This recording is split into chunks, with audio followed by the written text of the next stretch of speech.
pembasaran dan Masjid Aqsa. Dan akan datang nanti satu waktu, ini seakan-akan Nabi SAW menceritakan tentang keadaan sekarang. Seseorang yang tinggal di sana tidak memiliki tanah lagi kecuali senilai dengan tali sendal mereka. Tali sendal mereka. Dan mereka tetap mempertahankannya karena ingin melihat Baitul Maqdis. Seperti menceritakan tentang keadaan muslimin sekarang. Tidak mau tahu dan tidak tahu tentang Masjid Aqsa. Sehingga mereka bisa dikatakan minim sekali menghubungkan antara doanya dengan Masjid Aqsa ini atau memohon kepada Allah agar memberikan kemenangan kepada mereka. Dari sisi lain juga media banyak sekali membesar-besarkan permasalahan sehingga umumnya kaum muslimin takut untuk datang ke sana. Saya perlu menyampaikan jemaah sekalian bahwasanya memang betul Palestina sedang dijajah oleh orang-orang Yahudi. Semoga Allah memenangkan mereka. Sebagaimana dulu Indonesia waktu dijajah oleh Jepang. Tapi kaum muslimin di Indonesia pada saat itu hidup. Mereka bertransaksi, mereka makan, mereka sekolah. Tapi ada penjajah dan mereka berusaha melawan. Begitulah keadaan saudara-saudara kita di sana. Dan mereka tetap makan, mereka berumah tangga, mereka berdagang, mereka bersekolah, semua lagi dijajah. Kita sebagai umat Islam harus menyadari bahwasanya mereka saudara kita. Nah, kita harus tentu menolongnya dengan doa, dengan harta dan juga dengan jiwa kita.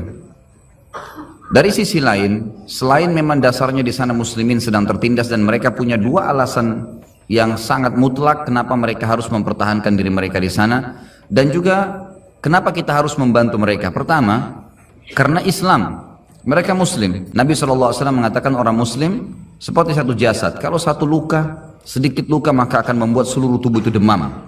Wajar kita memikirkan saudara kita di sana dan kita tidak bisa menerima penjajahan itu. Alasan yang kedua, karena memang asli penduduk Palestina yang sedang dijajah sekarang, mereka orang asli penduduk suku Finiki dan suku Kan'an. Ini dua suku Arab yang asalnya ada memang di Palestina, penduduk aslinya. Jadi selain mereka muslim mempertahankan karena agama mereka dicoreng, maka mereka juga penduduk asli. Orang-orang Yahudi yang datang itu tiba di Palestina pertama kali pada saat memang Musa alaihissalam keluar dari Mesir, selamat dari Fir'aun lalu masuki Palestina. Itu pertama kali orang Yahudi menginjakkan kakinya di Palestina. Jadi sebelumnya sudah ada dua suku asli turunan Arab yang dulunya beragama Kristen. Pada saat suku Romawi atau kebangsaan Romawi berkuasa, setelah datang Umar bin Khattab di tahun 14 Hijriah menguasai, Islam menguasai wilayah itu dan seluruh masyarakatnya masuk Islam kecuali sebagian kecil yang tetap beragama Nasrani. Jadi ada alasan secara agama kenapa kita harus membela mereka, kenapa kita harus mengetahui beritanya, baik secara penduduk juga secara hubungannya dengan hukum syar'i, berhubungan dengan masalah Masjid Aqsa. Masjid Aqsa ini saudaraku, selain penduduknya memang muslim yang harus kita bela, punya fadilah yang banyak dilupakan oleh kaum muslimin. Yang pertama adalah Masjid Aqsa, masjid kedua yang dibangun setelah Masjid Haram Mekah. Disebutkan dalam riwayat Sahih riwayat Bukhari bahwasanya Abi Dzar radhiyallahu anhu bertanya kepada Nabi SAW, ya Rasulullah, masjid manakah yang paling pertama dibangun di muka bumi? Kata Nabi SAW, Masjid Haram Mekah. Kemudian Abi Dzar bertanya, apalagi ya Rasulullah, masjid yang mana lagi setelah itu? Kata beliau SAW adalah Masjid Aqsa. Dan Aqsa ini artinya jauh. Disebutkan dalam surah Isra, Allah bihi lailan minal masjidil haram ilal masjidil aqsa alladhi barakna hawlah. Maha suci Allah yang telah memperjalankan hambanya Muhammad SAW dari Masjid Haram Mekah ke Masjid Aqsa, masjid yang sangat jauh. Karena pada saat itu jaraknya antara Masjid Haram dan Masjid Aqsa kalau menunggangi kuda tercepat sebulan. Jadi sangat jauh yang telah kami berkahi di sekitarnya. Baik, yang kita ini titik beratkan di sini teman-teman sekalian. Abi Dzar berkata, kata Nabi SAW, Masjid Aqsa masjid yang kedua. Kata Abi Dzar, berapa tahun antara keduanya? Kata Nabi SAW, 40 tahun. Artinya dia masjid yang kedua.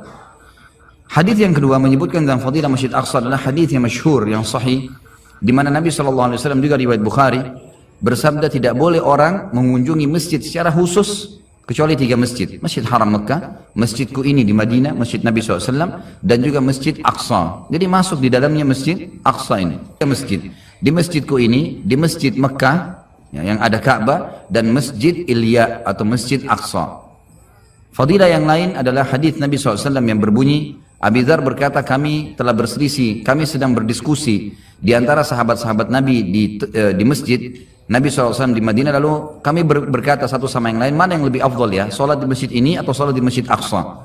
Maka Nabi SAW keluar lalu berkata, sholat di masjidku ini 4 kali lipat dibandingkan masjid Aqsa. Hadis ini berarti menjelaskan masjid Aqsa 250 kali lipat dibandingkan tempat lain, karena masjid Nabawi 1000. Lalu kata Nabi SAW, tapi ketahuilah sebaik-baik tempat sholat adalah masjid Aqsa. Sebaik-baik tempat sholat adalah masjid Aqsa. Dan akan datang nanti satu waktu, ini seakan-akan Nabi SAW menceritakan tentang keadaan sekarang. Seseorang yang tinggal di sana tidak memiliki tanah lagi kecuali senilai dengan tali sendal mereka. Seperti menceritakan tentang keadaan muslimin sekarang. Lalu kata Nabi SAW, ketahuilah tanah sekecil itu pun di masjid di sekitar Baitul Maqdis, sekitar masjid Aqsa, senilai dengan tali sendal. Artinya sangat murah. Tali sepatu kalau kita beli sekarang anggap 10.000 rupiah.